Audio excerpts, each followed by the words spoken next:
কারণ হচ্ছে যে আওয়ামী লীগের নেতৃত্বে আটকানো হয়েছিল। শেখ হাসিনা বলছিল যে ভারতে গ্যাস যাওয়ার আগে আমার রক্ত যাবে, হয় নাই শেখ হাসিনার জন্য।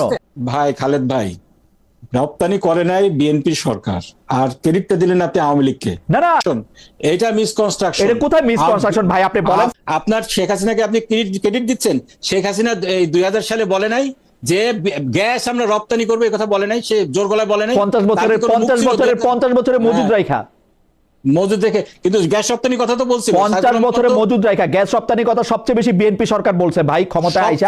ইতিহাসে অস্বীকার করে, ইতিহাস অস্বীকার করে না। শেখ হাসিনাই প্রথম, শোনেন, বাংলাদেশের হিস্ট্রিতে প্রথম প্রাইম মিনিস্টার হিসেবে শেখ হাসিনা গ্যাস রপ্তানির কথা বলছে, এর আগে কেউ বলে নাই।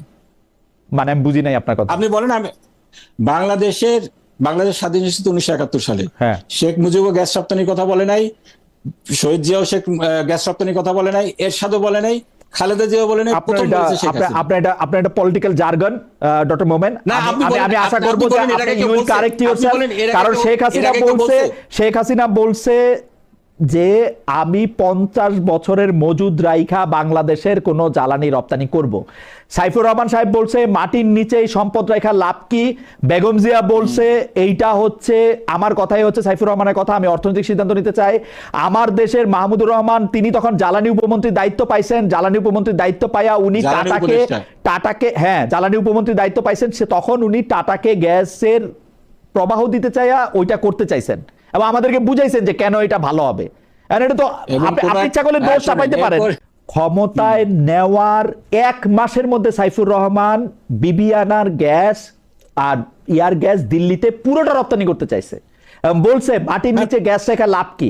আপনাদের সরকার, আপনাদের 2 জন জামাতে ইসলামের 2 জন নেতা তখন ওই সরকারের মন্ত্রী, তারা একবারের জন্য সেটার বিরোধিতা করছেন আমরা শুনি নাই।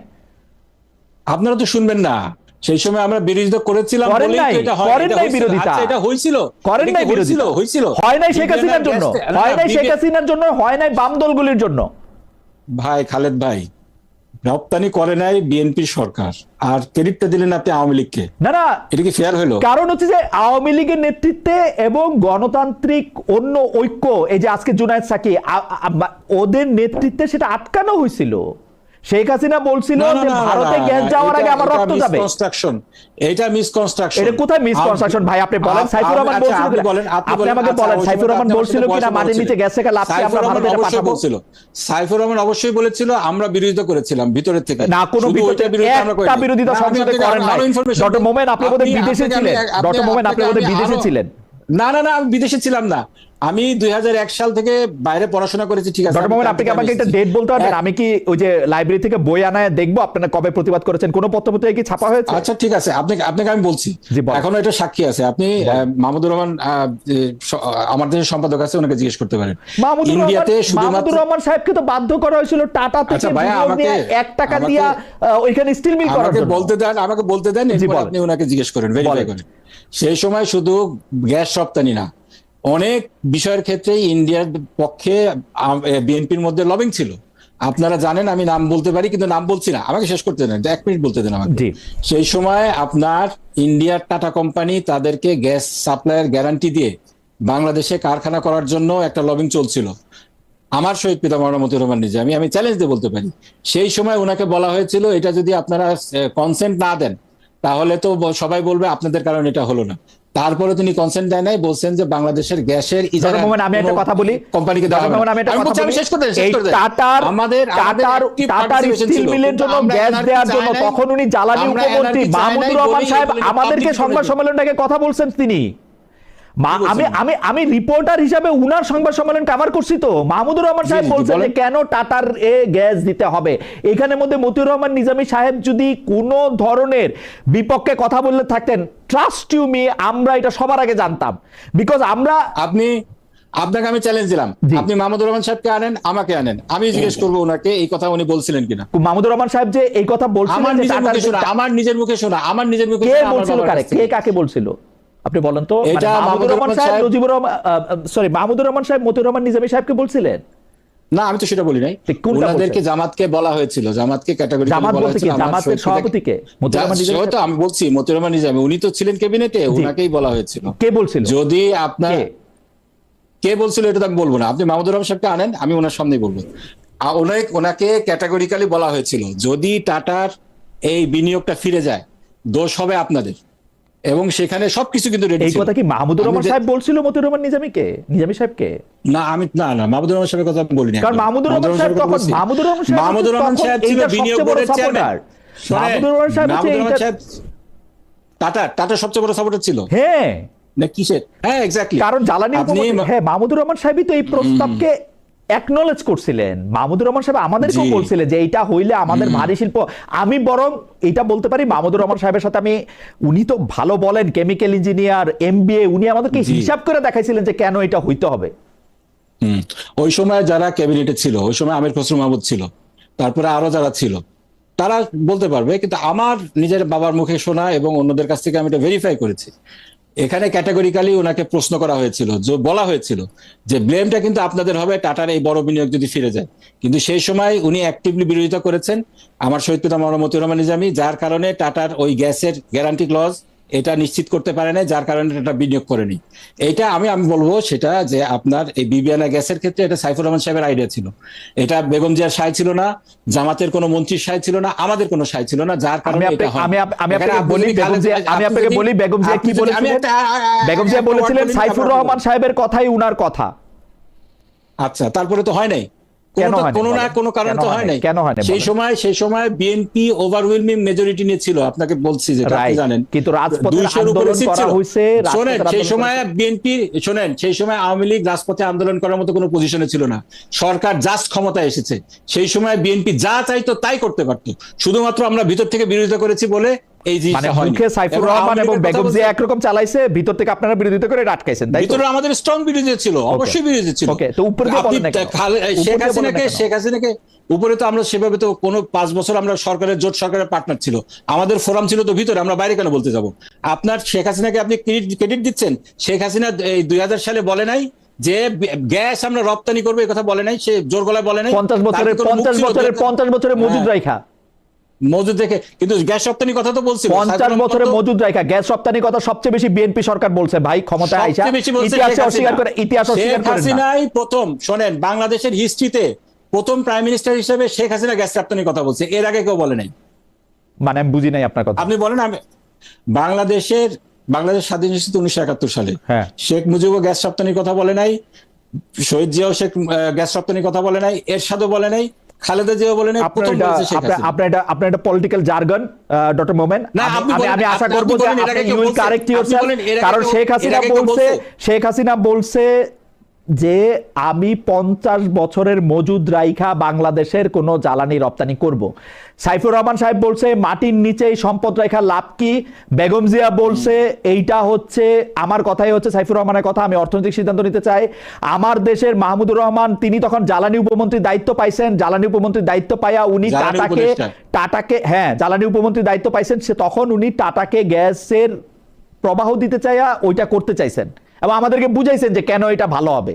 এটা তো আপনি ইচ্ছা করলে দোষ চাপাইতে পারেন, মানে ইউ উইল বি পপুলার। দোষ চাপানোর কিছু না, শোনেন দোষ চাপানোর কিছু না, ভিতর থেকে কেউ কিছু প্রতিবাদ করে নাই, কোনো বিরোধিতা হয় না, আর এমনি সব বন্ধ বলতে যাচ্ছেন। তেল গ্যাস বিদ্যুৎ বন্ধ রক্ষা কমিটি মানে কতদিন হরতাল করতে হয়েছে, আপনারা গরম পানি মারছেন, কত কিছু কবে হয়েছে। সাতক্ষীরা 4 আসনে জামাতে ইসলামের এমপি কে নিয়ে কিছু কথা হচ্ছে, আপনি এটা ইচ্ছা করলে বলতেও পারেন, না বলতে পারেন। আমি আপনার কাছে অরিজিনাল প্রশ্নটা করতে চাই।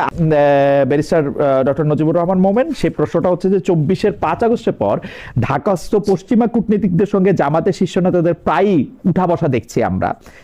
সংসদের বাইরে মার্কিন বাণিজ্য চুক্তি নিয়ে আপনারা কোনো শব্দই করছেন না। কেউ মার্কিন বাণিজ্য চুক্তির সমালোচনা করলে আপনারা এর বিপরীতে ইউনিস সরকারের নানা কৃতিত্ব হাজির করেন। আমাদের সংসদে আমেরিকা ককাস, চীন ককাসে জামাত অংশ নিচ্ছে। সবশেষ 4 জুলাই ঢাকায় মার্কিন দূতাবাসের এক অনুষ্ঠানে জাতীয় সংসদের বিরোধী দলীয় নেতা এবং জামাতে ইসলামের আমির ডক্টর শফিকুর রহমান মন্তব্য করেন যে যুক্তরাষ্ট্র বাংলাদেশের দীর্ঘদিনের ও পরীক্ষিত বন্ধু। যুক্তরাষ্ট্র আপনাদের বন্ধু, দীর্ঘদিনের পরীক্ষিত। এই শব্দগুলি আমরা আপনার কাছ থেকে একটু ব্যাখ্যা চাইবো, এবং যুক্তরাষ্ট্র যদি আপনাদের বন্ধু হয় তাহলে ইরান এবং ফিলিস্তিনও কি আপনাদের বন্ধু কিনা, এবং বন্ধুত্বের সংজ্ঞাটা আপনি আসলে কিভাবে দিবেন। জামাত ইসলামের রাজনীতিটাও আমি আসলে একটু বুঝতে চাই। ধন্যবাদ আপনাকে। আপনি প্রথম যে বিষয়টা উত্থাপন করেছেন, আজকে সোশ্যাল মিডিয়াতে আমরা দেখছি বিভিন্ন মেইনস্ট্রিম মিডিয়া এটা নিয়ে বিভিন্ন ধরনের কাভারেজ দিচ্ছে। আমরা দেখেছি সাতক্ষীরার আমাদের মাননীয় সংসদ সদস্য যিনি আছেন তার একটা বিষয় নিয়ে। এক্ষেত্রে অনেকগুলো বিষয় আছে, উনি দোষী কি নির্দোষ এই বিষয়ে আমরা অবজার্ভ করছি। উনি যদি দোষী হন, অবশ্যই নৈতিক স্খলনজনিত কোনো যদি প্রমাণ পাওয়া যায়, ওনার বিরুদ্ধে যথাযথ ব্যবস্থা নেওয়া হবে। আমাদের একটা প্রেস রিলিজ অলরেডি এসেছে। এর বাইরে আমরা যে ব্ল্যাকমেইলিং এর বিষয়টা দেখছি, এটা গত 1 মাস আগের ঘটনা, জুনের ঘটনা, কিন্তু 1টা মাস ধরে ওনাকে মেন্টাল টর্চার করা হয়েছে, ব্ল্যাকমেইলিং করা হয়েছে, এবং খুব সম্ভব কোনো একটা বাসা কিংবা অফিস কিংবা হোটেলেও হতে পারে। যে ধরনের ঘটনা আমরা অহরহ দেখি, এই সমস্ত জায়গায় কিছু লোক এরকম ব্ল্যাকমেইলিং করেন। এই গোটা জিনিসটা আমি মনে করি আমাদের পক্ষ থেকে, যেটা মানুষ মাত্র ভুল করতেই পারে, যে যার ভুল অনুযায়ী তিনি ততটুকু খেসারত দেবেন। আমাদের দলের পক্ষ থেকে দলের আমির বারবার বলে এসেছেন। ব্ল্যাকমেইলিং এর প্রসঙ্গটা কোত্থেকে আসতেছে? মানে আমি এখানে দুইজনের একটা অ্যাক্ট দেখতে পাচ্ছি, যদিও এটা ওনাদের ব্যক্তিগত ব্যাপার, এবং যারা এটা সোশ্যাল মিডিয়াতে এই ছবিটি ছড়িয়ে দিচ্ছেন ওই ভদ্র মহিলার মানে পরিচিতি বা মানে কি বলে জানি, মানে তার প্রাইভেসির প্রতি সম্মান না রেখে আমি চরম নিন্দা জানাই। কিন্তু ঘটনা হচ্ছে যে এটাতে ব্ল্যাকমেইলিং এর জায়গাটা আমি ঠিক বুঝতে পারলাম। উনি কিন্তু ক্যাটাগরিক্যালি কাজী নজরুল ইসলাম সাহেব উনি অভিযোগ করেছেন, ওনার একজন ড্রাইভার এই যে ভদ্র মহিলা আছেন তার বাবার বাসায় নাকি এটা হয়েছে। সেখানে এই যে ড্রাইভার এটা করেছে সে নাকি এই ভদ্র মহিলার মামা হন সম্পর্কে, এবং পূর্বশত্রুতার জের ধরে এরকম ভিডিও করে ওনার কাছ থেকে 1 লাখ টাকা হাতিয়ে নিয়েছেন, আরো টাকার দাবি করেছেন, এই কথা কিন্তু বলেছেন। এবং এটা কিন্তু বিভিন্ন হোটেলগুলোতে হয়, এটা আপনিও জানেন সাংবাদিক হিসাবে। আমাদের যে হোটেলগুলোতে যাওয়ার সময় আমি অবশ্যই এটা সাবধানতা অবলম্বন করতে হবে। এবং এটা আমাদের আলোচনার বিষয় আজকে এটা না, এটা নিশ্চয়ই আপনারা এটা নৈতিকভাবে এটা দেখবেন। পরে আপনি পশ্চিমা কূটনীতিকদের সঙ্গে আপনার সম্পর্ক।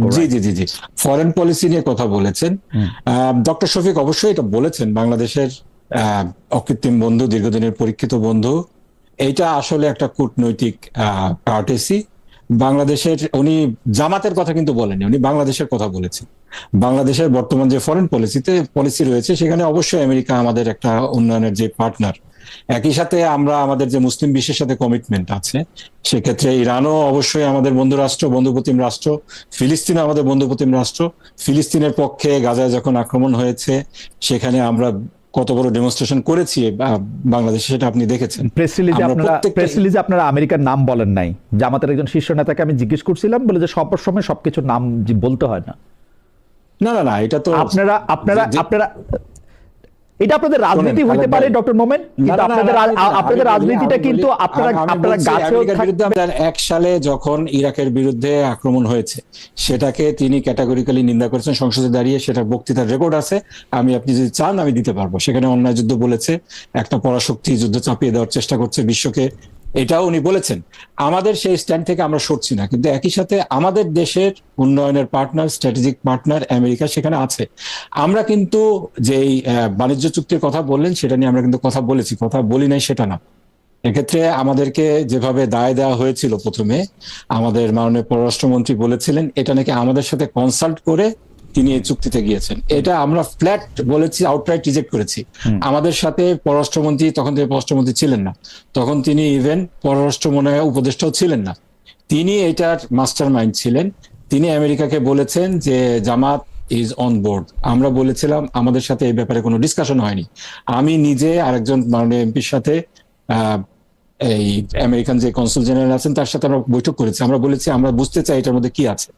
আমাদেরকে ইভেন্চুয়ালি দেওয়া হয়েছে, ততদিনে এই বিলের কপি পেতে পেতে, এই ট্রিটির কপি পেতে পেতে এই 2 মাস সময় কিন্তু পার হয়ে গেছে। পার হয়ে যাওয়ার কারণে আমি আপনাকে 2-1টা জিনিস বলি। এক হচ্ছে 2001 সালে জনাব মতিউর রহমান নিজামী সংসদে দাঁড়িয়ে ইরাক আক্রমণের বিরুদ্ধে কথা বলেছেন, সেটা আমরা সবাই শুনেছি, আমাদের কারো কারো স্মৃতিতেও সেটা রয়েছে। 2026-এ যে আপনারা এটা করতে পারলেন না, এটার কারণটা কি আসলে সেটাও আপনি একটু আমাকে বলবেন। আর আপনারা চিঠি চেয়েছেন তাদের কাছ থেকে, অথচ চুক্তিটার মধ্যে কি আছে সেটা ওয়েবসাইটে আছে অন্তত 4 মাস ধরে। সেইটার জন্য আপনারা চিঠির জন্য অপেক্ষা করতেছেন, সেইটা মানে আপনি খুবই তীক্ষ্ণ ক্ষুরোদার বুদ্ধিসম্পন্ন একজন আইনজীবী, আপনি এটা আমাকে বুঝ দিতে পারলেন, কিন্তু আসল ব্যাপারটা কি আসলে তাই। এবং এর মধ্যে আপনারা আমেরিকান ককাস, চীনা ককাসের মধ্যে থেকে আপনারা সহযোগী হয়েছেন, এর মধ্যে থেকে 4 জুলাই আপনারা বলেছেন যে ককাস গুলা তো হবেই। আপনারা যদি বলেন, আপনি যদি বলেন যে আমেরিকার আমরা অকৃত্রিম বন্ধু, তাহলে তো চীনের সাথে আমার চীনের ককাসে যাওয়ার কথা না। আমি নিজে চীনের যে ককাস আছে সেখানে আছি। প্রত্যেকটা দেশ ভিত্তিক আমাদের বিভিন্ন মানে স্ট্র্যাটেজিক যারা পার্টনার আমাদের রয়েছে, যেগুলো দেশকে আমরা মনে করি যে আমাদের উন্নয়নের জন্য তারা এসেনশিয়াল, তাদের সাথে বায়োল্যাটারাল রিলেশন আমাদেরকে মেনটেন করতে হবে। যেহেতু সংসদ আমাদের গণতন্ত্রের প্রাণকেন্দ্র, এইখানে অল পার্টি ককাস গুলো তো হবেই। আমেরিকান ককাস হয়েছে, এতদিন কি হয়েছে? আমেরিকান ককাস কি এইবারই হয়েছে? না এতদিন যে হয় নাই, এতদিন যে হয় নাই, আমাদের এটা সংসদকে ঠুটো জগন্নাথ বানিয়ে রাখার চেষ্টা করা হয়েছিল। এখনো যে খুব এফেক্টিভ হচ্ছে না সেটা পরে অন্য বিষয়, কিন্তু অ্যাটলিস্ট আমাদেরকে যদি এফেক্টিভ ফরেন পলিসি ডেভেলপ করতে হয়, তাহলে তো অবশ্যই সংসদ সদস্যদেরকে অনবোর্ড নিতে হবে। সেক্ষেত্রে শুধুমাত্র সরকারি দলের সংসদ সদস্য না, এখানকার বিরোধী দলের সংসদ সদস্যদেরকেও অনবোর্ড নিতে হবে। আমরা এই সমস্ত ফোরামে যাব, আমাদের কনসার্ন গুলো রেজ করব। This is the beauty of democracy, তাই না? এরকম